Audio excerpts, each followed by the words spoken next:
This morning we've got a lot of ground to cover, so we're going to jump right into the story of Samson. It begins in Judges chapter 13. And again, the Israelites did evil in the Lord's sight, and so the Lord handed them over to the Philistines, who oppressed them for 40 years. In those days, a man named Manoah from the tribe of Dan lived in the town of Zorah. His wife was unable to become pregnant, and they had no children.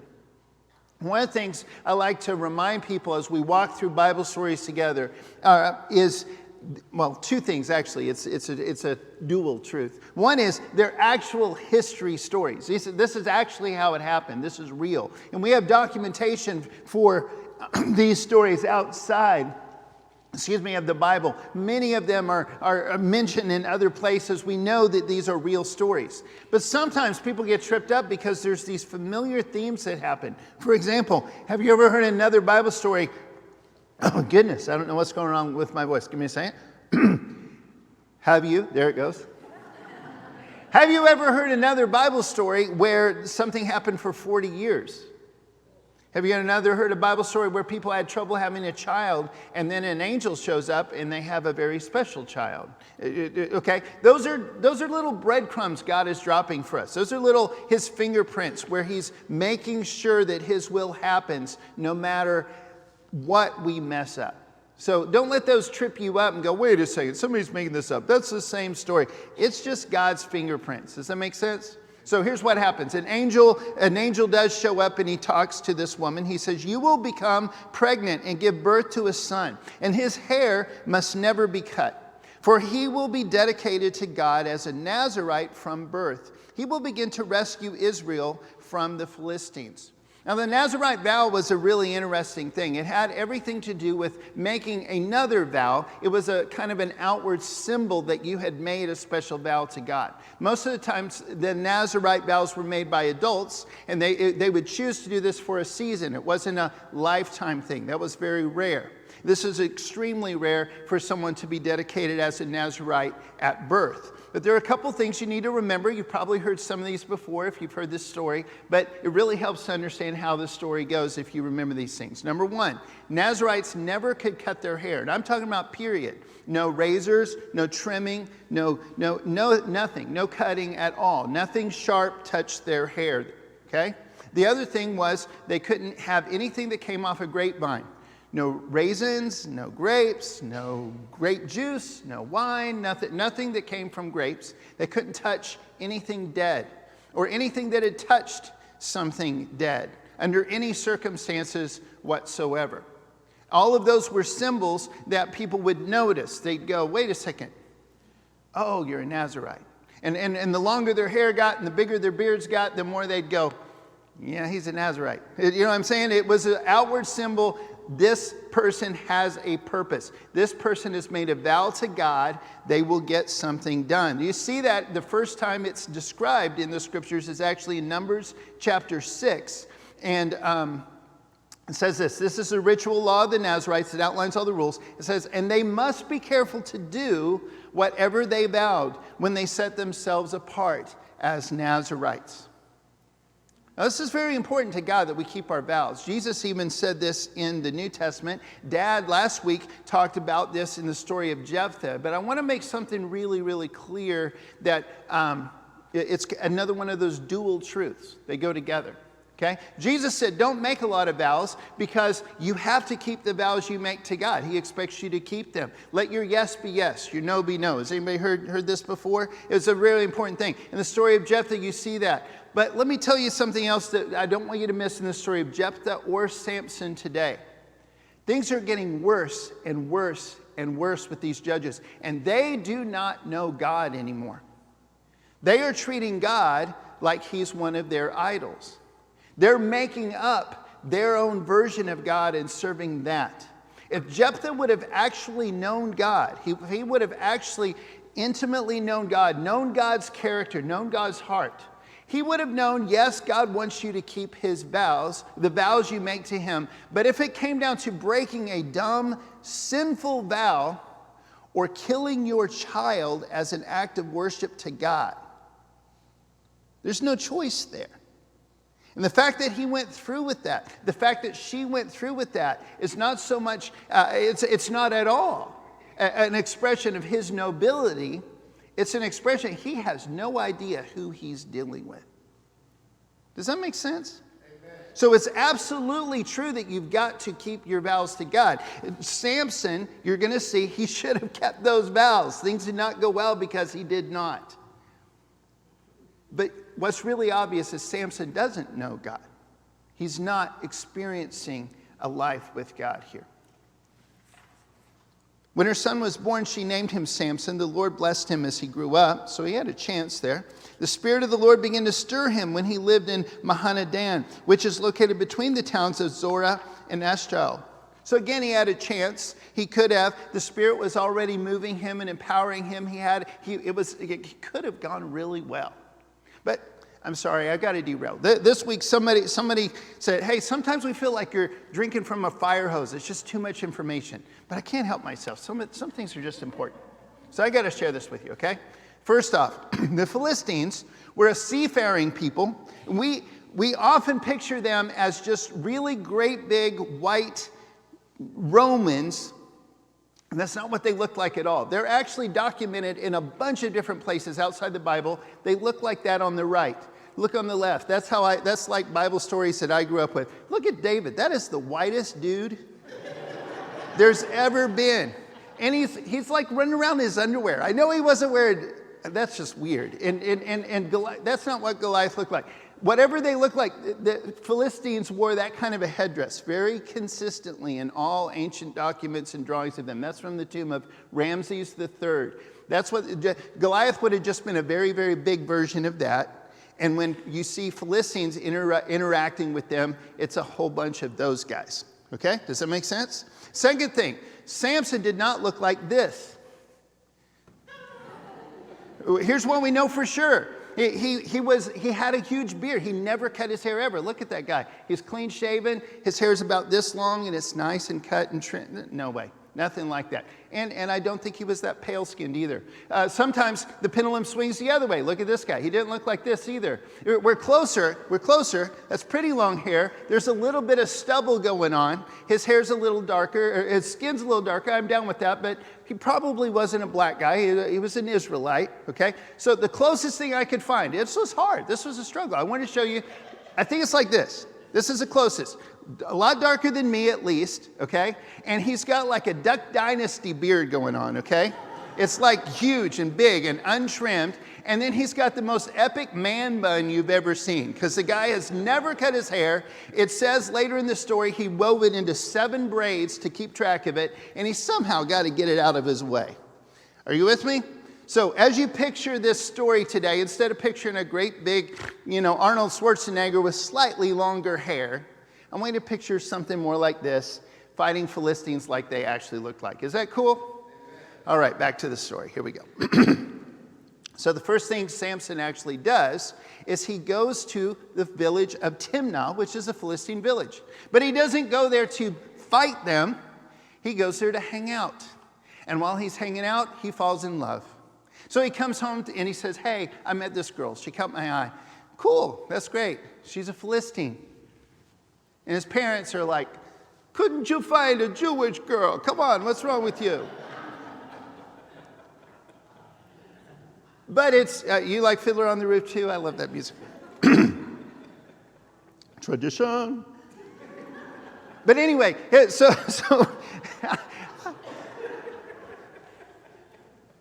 so he says, I want to marry this Philistine, which is one of the rules. It's not necessarily a Nazarite vow, but it's one of the rules that God had for all his people. Not that they couldn't marry outside of their ethnic group. That was totally fine with him. They couldn't marry outside of their religion. They couldn't marry the people that he's about to destroy because of their idolatry. The idolatry in all of these different nations that they were fighting in those days, they worshiped through really perverted sexual things and killing their children on altars. God is not okay with any of those things. He was absolutely against it. He said, you cannot team up with these people. In the New Testament, it says, do not be unequally yoked with non-believers. Don't team up your closest alliances with people who believe completely differently than you, things will not go well. Don't. And that brings us to the first big point that you can see so clearly in the story of Samson. And if you would, again, say this out loud, I want this to stick. We must not do what God forbids. Let's say that one more time. We must not do what God forbids. See, every time you sin, the Bible calls this a sin of commission as well. I'm not sure the Bible, it's a Christian word that we use. Commission means you actually commit it. You actually do this. Whenever we sin, we destroy a little bit of our ability to experience God's perfect will for us. And a lot of times we actually take all kinds of verses from the Bible, like Romans 8:28. It says, well, God works all things for good for those who love him. God can make something good come out of my mistakes. Sure he can. But imagine what he could do if you didn't make the mistake. Imagine what he could do if you would have done it right the first time. Imagine what he could do if you wouldn't have gone that route. And that's what we miss. That's what we trade for whatever pleasure we get out of sin every time. Can God forgive you? Yes. Does he still love you? Yes. Is there grace? Is there hope? Can he still make his will happen? Yes. But you're missing what could have been. We must not do what God tells us not to do. We know that God causes everything to work together for the good of those who love God and are called according to his purpose for them. I love at the beginning of that same chapter, it says, so now there is no condemnation for those who belong to Christ Jesus. In other words, God's not going to write you off. And because you belong to him, listen to this. This is the best part of this verse. The power of the life-giving Spirit has freed you from the power of sin that leads to death. You don't have to sin anymore. If you belong to Jesus, you have the ability, whether it feels like it or not, looks like it or not, you don't have to rely on God's grace and mercy as hard as you do, as hard as I do. We can stay pure. It's a possibility for us because of Jesus. Back to the story. Judges 14:4. His father and mother didn't realize that the Lord was at work in this. Again, this wasn't God's perfect plan, but he wasn't going to let his plans just fall through. The Lord was at work in this, creating an opportunity to work against the Philistines who ruled over Israel at that time. As Samson and his parents were going down to Timnah, and they're going down to make the arrangements for this engagement. As Samson and his parents were going down to Timnah, a young lion suddenly attacked Samson near the vineyards of Timnah. At that moment, the Spirit of the Lord came powerfully upon him, and he ripped the lion's jaws apart with his bare hands. He did it as easily as if it were a young goat. Can we just pause for a moment? Was this a thing? Has anybody ever tried to rip apart a young goat? I mean, that's just weird. It's right here in the text. It's like we should know how hard that would be, or I don't understand that. Here's what we know. There's no way any of us could fight a lion like that. This is a supernatural thing that's going on. He just grabs this lion, grabs its jaws, rips it apart. That's craziness. That's a supernatural kind of strength. So they head on, they make arrangements, they go back, they head back again sometime later. The arrangements for weddings back then took a really long time. So it's been a while. Bees don't just build their nests in carcasses that are rotting away on a road. That doesn't happen. So the fact that they built their nest in it, that carcass had been there for a while. But still, it was recognizable from the bones or something that this beehive that they find on their way back was built in a carcass. And I'm just telling you right now, Nazarite Vow or not, that's not where I'd be looking for something to eat. You know what I'm saying? But he scoops some out, and he gives some to his parents, and they all head there, and then he makes up this riddle. So he goes there, they're having this big wedding, they're feasting, they're eating, they're drinking with their enemies. Is anybody keeping track how many of his rules he's broke so far? They're falling away pretty quickly, okay? So they go through, he makes this bet with 30 of them. He says, if you can figure out my riddle, then I will let you, I'll get you 30 outfits, one for each of you. But if you can't figure out my riddle, you have to buy me 30 outfits. Every single one of you has to give me an outfit. So they go, fine, we'll take the bet. But they can't figure out the riddle because it has to do with a lion with beehive in it. Nobody's ever heard of that before. And so they go to his wife. And those of you who are into literary things and stuff, this is what's called foreshadowing. He should have picked up on this little pattern and his vulnerability to it, but he did not. Samson's wife came to him in tears and said, "You don't love me. You don't hate me. You've given my people a riddle and you haven't told me the answer." And he breaks and he tells her what it is. She runs right to them and they tell him what the riddle is. So the cool thing is, this is the first time now that he actually does anything to actually fight Philistines. All of these things, everything up to this point, however cool or sad or whatever you think about it, is kind of a waste of time as far as God's purposes of fighting the Philistines go. Finally here, something happens. He goes and he kills 30 Philistines, and he strips them and takes all their stuff and gives that to the 30 guys. This is a crazy story. It is. You can laugh. You can react however you want to. It's nuts.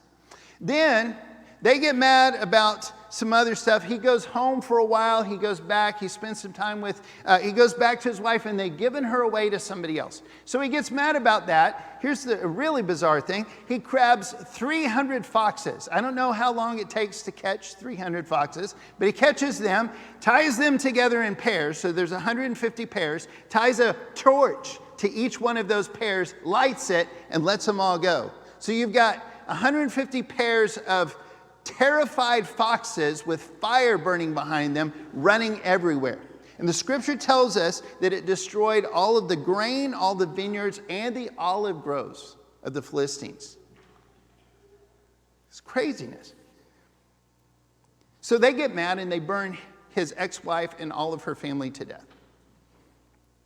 So then he goes and he lives in a cave all by himself. Now, we'll pause for just a second. Does this sound like God's perfect will for this guy? Does this sound like godliness to you guys? Does this sound like this is how God had thought this would all go down, or what, at least wanted it to go down, even if he knew it was going to go down? Is this why he gave Samson all this power and why he called him and set him apart before birth? I don't think so. This is just craziness. This is just a guy just doing whatever he feels like every day of his life. It's crazy. Well, the Philistines are after him. They come. They actually convince 3,000 of the people of Judah to come to him. And so Samson comes up with a plan. He says, "I'll tell you what, you can tie me up with brand new ropes. Don't think I can break those." So they tie him up with brand new ropes. Here comes the Philistines. He snaps the ropes like they're nothing. I think you've heard this story somewhere before. He picks up a fresh jawbone of a donkey. Not sure where the donkey came from. Not sure what was going on there. But he picks up the fresh jawbone of a donkey. It says that in the Bible. And he kills 1,000 Philistines in one big battle. Then he prays to God, much like Hagar and several other people had done, other stories. There's a lot of these tropes that God's saying, "Hey, I'm in this. I am in this. I'm doing my best. This guy's just crazy." So he prays to God and he says, I'm going to die of thirst. Can you save me from my thirst? And God makes a spring boil up, and that's the spring of Lehi that was at least still there when this was written down. I think it might still be there in real life. I wasn't able to track that down. Real life as in real life today. This was real life then.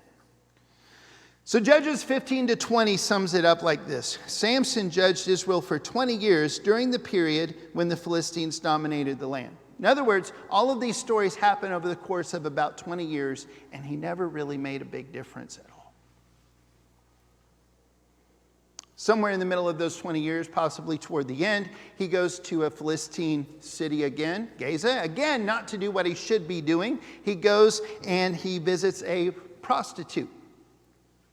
Spends some time with her, and then he tries to escape because, again, there's this pattern going on where he spends time with a woman and then all the Philistines come after him. Hope you're seeing that pattern in there too. They come after him and he gets away by literally just tearing the gates off of their city. And I don't know if you've ever seen old movies where it shows like a big castle or whatever else and how big those kind of gates are. This is another just ridiculous supernatural thing that's going on. This is no human being could do anything like this without some help from God's Spirit empowering them somehow.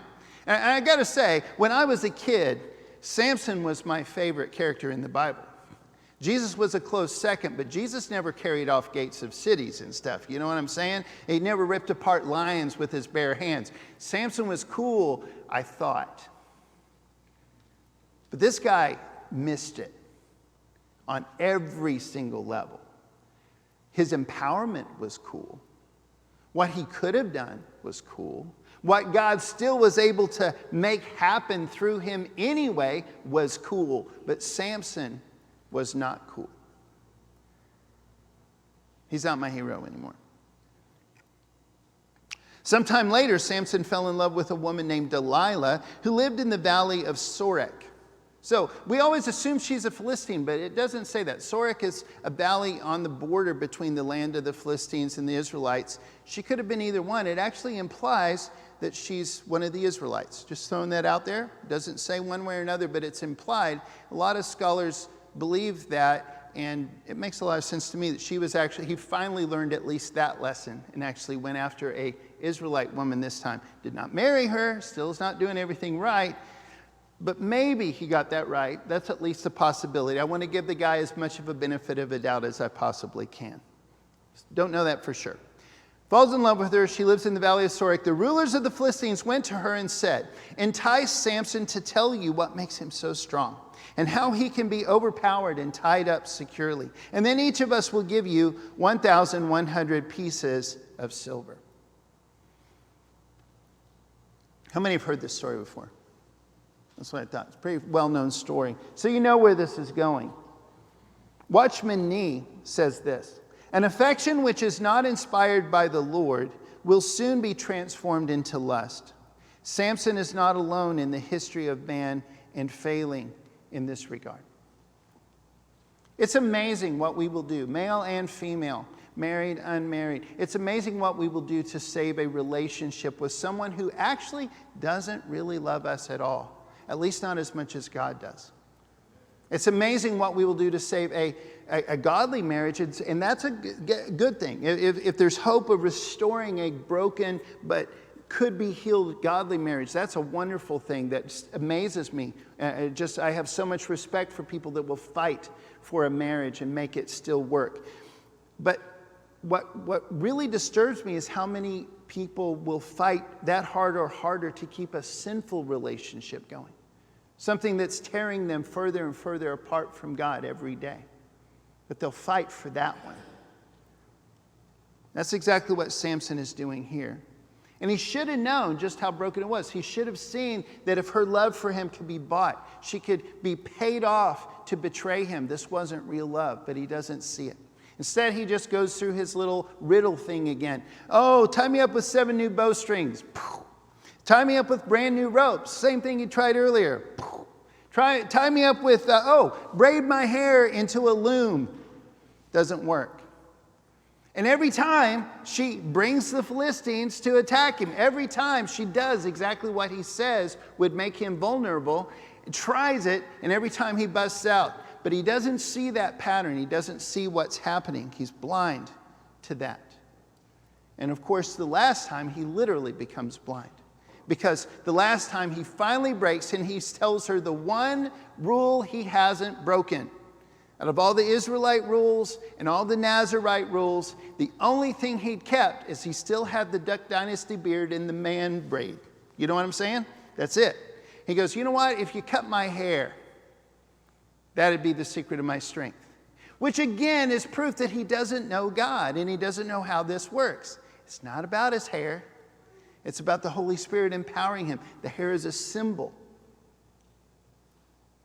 But it's also him finally telling her that, him finally breaking that last thing is a symbol that he doesn't get it, that he doesn't care, that he's willing to trade anything for her. And so he does lose his strength when he gets his hair cut. And he gets his eyes gouged out. And he becomes a slave. Nancy Leigh DeMoss says, Samson was reduced to a pathetic shred of a man because he never got control over the lusts of his flesh. That's what can happen to all of us if we're not careful. That's what happens when we put any king, any idol, on the same level or higher than Jesus Christ. That's just where that road leads. Judges 16:20, but before long his hair began to grow back. And this leads us to some good news, and we got about 5 more minutes here. We're going to start wrapping up. I hope you can grab this great news that is in this story, and I hope that we can embrace that and we can do that together. First thing, say this with me if you would. We must do what God commands. One more time. We must do what God commands. Even more common than sins of commission, in other words, doing what God forbids, are the sins of omission, which means we don't get around to doing the things that God told us we should do. Both of them tear us apart from God. Both of us take us away from His will. Both of them need us to come back to that verse of Romans 8:28, not to justify our sin, but to remember that God works for good for those who love Him with all their heart and soul and mind and strength. He works for the good of those who are called according to His purposes. Those of us who are actually trying our best to live our life for Him. When we mess up, He is big enough to make that still work. But He's not there just to clean up all our messes. That is not His dream. That is not His promise. We must do what God commands. So far, if there were a scoreboard, Samson in his whole life has killed 30 men, destroyed some of their food and wealth, killed a few more men, an unnamed number, and then 1,000 men, and then he destroyed a gate, and I guess he kind of took away a sense of security. That's it. All that power, all that time, his whole lifetime, that's what he's done. And where we're about to wrap this up, he's lost his eyes, and he's lost his relationship, he's lost his freedom, he's lost everything, and here he is. Then Samson prayed to the Lord, Sovereign Lord, remember me again. Oh God, please strengthen me just one more time. With one blow, let me pay back the Philistines for the loss of my 2 eyes. Still sounds pretty selfish here, not so much noble. Then Samson puts his hands on the 2 center pillars that held up the temple. Pushing against them with both hands, he prayed, let me die with the Philistines. Again, does this sound like God's perfect will for this guy? Suicide, kamikaze style fighting? No. But it's the best that God and Samson can do under the circumstances. It's the best God can do where Samson took everything he'd been given. The best God could do at the end of this road that Samson had gone down. The temple crashed down on the Philistine rulers and all the people. And so he killed more people when he died than he had during his entire lifetime. 3,000 idolaters taken out at once. Their temple, the temple toward their idol, taken out all at once. Imagine what he could have done if he would have spent his life doing what God had asked him to do. It's not enough for us it's not enough for us just to not do the things God forbids. We've got to do the things that God commands us to do. And here's where we're going to wrap this up today. We must embrace our destiny. Would you say that out loud with me? We must embrace our destiny. And what I mean by that is several things. There's probably some very specific things as part of your destiny that only you and God know. There's some things that you are going to be held accountable someday at the judgment day that I'm not, and vice versa. But here's what I know. We are the children of God. Our destiny is we have been invited into God's family and into His team that is building His kingdom on this earth. That is our destiny. That is who we are. That is what we are called to do. That is what we were created for. And no alternative dreams or relationships or kings or idols can compete with that, because we were not created for those. Whether they are good and noble, or whether they are terrible and sinful, whether they are positive or negative in everybody else's opinion, nothing else can compete with what we were designed for.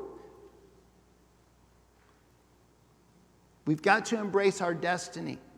We were made in the image of God. We can be remade, no matter how broken we have become, remade in the image of God by the blood of Jesus, by surrendering to Him, by coming to Him, giving Him our whole lives, going through baptism, spending the rest of our lives worshiping Him and serving Him and doing the things that He had designed us to do.